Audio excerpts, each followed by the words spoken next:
Padma news 24.com এর top 10 সাথে আছি আমি মুবিন আমিন।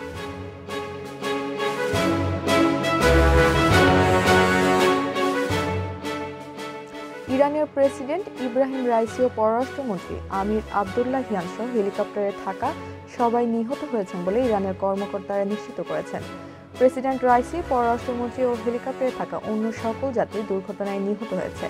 দেশটির একজন জ্যেষ্ঠ কর্মকর্তা রয়টার্স বার্তা সংস্থাকে বলেন, ইরানের রাষ্ট্রীয় গণমাধ্যম প্রেসিডেন্ট ইব্রাহিম রাইসির মৃত্যুর খবর নিশ্চিত করেছে। প্রেসিডেন্ট ইব্রাহিম রাইসি এবং তার সঙ্গীদের মরদেহ উদ্ধার করা হয়েছে। তাদের মরদেহ উদ্ধারের পর দেশটির উত্তর পশ্চিমে তাবরিজে নিয়ে যাওয়া হয়। সোমবার সকালে পূর্ব আজারবাইজান প্রদেশের পাহাড়ি ও তুষারাবৃত এলাকায় প্রেসিডেন্টকে বহনকারী হেলিকপ্টারের ধ্বংসাবশেষ খুঁজে পায় অনুসন্ধানী দল। দেশটির রাষ্ট্রীয় টেলিভিশনে জানানো হয়, সেখানে প্রাণের কোনো চিহ্ন পাওয়া যায়নি। পুরো হেলিকপ্টারটি ভস্মীভূত হয়ে গেছে। এর আগে হেলিকপ্টার বিধ্বস্ত হওয়ার এলাকায় একটি হিট সোর্স শনাক্ত করেছিল তুরস্কের ড্রোন। প্রেসিডেন্ট রাইসির মৃত্যুর খবর নিশ্চিত হওয়ার পর অন্তর্বর্তীকালীন রাষ্ট্রপতি হিসেবে মোহাম্মদ মুখবারের নাম অনুমোদন করেছেন সর্বোচ্চ ধর্মীয় নেতা আয়াতুল্লাহ খামেনি। তিনি 2 মাস এ দায়িত্ব পালন করবেন। ইরানের সংবিধান অনুযায়ী আগামী 50 দিনের মধ্যে প্রেসিডেন্ট নির্বাচন করতে হবে। একই সাথে সংসদ এবং বিচার বিভাগের প্রধানদের সাথে যৌথভাবে পরবর্তী সর্বোচ্চ 50 দিনের মধ্যে নতুন প্রেসিডেন্ট নির্বাচনের আয়োজন করবেন তিনি। এসব কিছুই হতে হবে সর্বোচ্চ নেতার অনুমোদন সাপেক্ষে, কারণ ইরানের যে কোনো বিষয়ে তার সিদ্ধান্তই চূড়ান্ত। সোমবার আজারবাইজানের সীমান্তের কাছে 2টি বাঁধ উদ্বোধন করেন প্রেসিডেন্ট ইব্রাহিম রাইসি।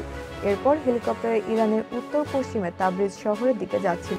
তার সঙ্গে পররাষ্ট্রমন্ত্রী আমির আবদুল্লাহিয়ান ছাড়াও আরও ছিলেন ধর্মীয় নেতার প্রতিনিধি ও তাবরিজের ইমাম সৈয়দ মোহাম্মদ আল হাশেম, পূর্ব আজারবাইজানের গভর্নর মালিক রাহমাতি, প্রেসিডেন্ট প্রোটেকশন ইউনিটের কমান্ডার সর্দার সৈয়দ মেহদি মোসবি, কয়েকজন নিরাপত্তারক্ষী এবং ক্রুরা।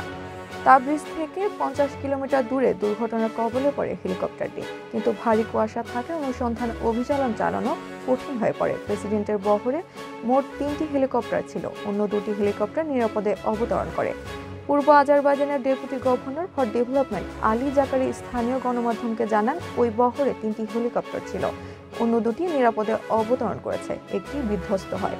নিরাপদে ফেরা হেলিকপ্টার জ্বালানি মন্ত্রী আলী আকবর মেহরাবিয়ান এবং আবাসন ও পরিবহন মন্ত্রী মেহেরদাদ বজরপাস ছিলেন। দেশটির আধা সরকারি তাসনিম নিউজ এজেন্সিকে বলেছে, হেলিকপ্টারের ভেতরে প্রেসিডেন্টের সাথে থাকা লোকজন জরুরি কল করতে সক্ষম হয়েছিলেন। স্বরাষ্ট্রমন্ত্রী স্থানীয় গণমাধ্যমকে নিশ্চিত করেন, হেলিকপ্টারের সাথে রেডিও যোগাযোগ করা হয়েছিল, তবে তিনি এর বাইরে আর কোনো ব্যাখ্যা দেননি। দুর্ঘটনার বিষয়ে সিনেটের ডেমোক্র্যাট নেতা চাক শুমার জানিয়েছেন, মার্কিন গোয়েন্দা কর্মকর্তাদের সাথে তার কথা হয়েছে, এখনো সন্দেহ করার মতো কোনো তথ্য প্রমাণ পাওয়া যায়নি।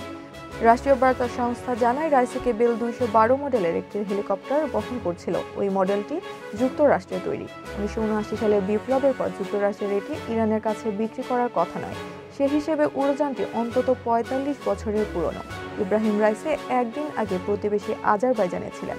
63 বছর বয়সী রাইসি 2021 সালে দ্বিতীয় প্রচেষ্টার প্রেসিডেন্ট নির্বাচিত হয়েছিলেন এবং দায়িত্ব নেওয়ার পর থেকেই দেশটির মোরালিটি বা নৈতিকতা বিষয়ে আইন কঠোর করার নির্দেশ দেন। প্রেসিডেন্টের মৃত্যুতে বিশ্বের বিভিন্ন দেশের রাষ্ট্রপ্রধানরা শোকবার্তা পাঠিয়েছেন।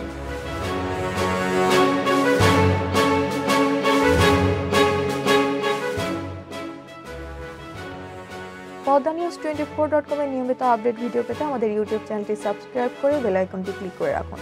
ফেসবুকে আমাদের ফলো করুন, facebook.com/poddanews24।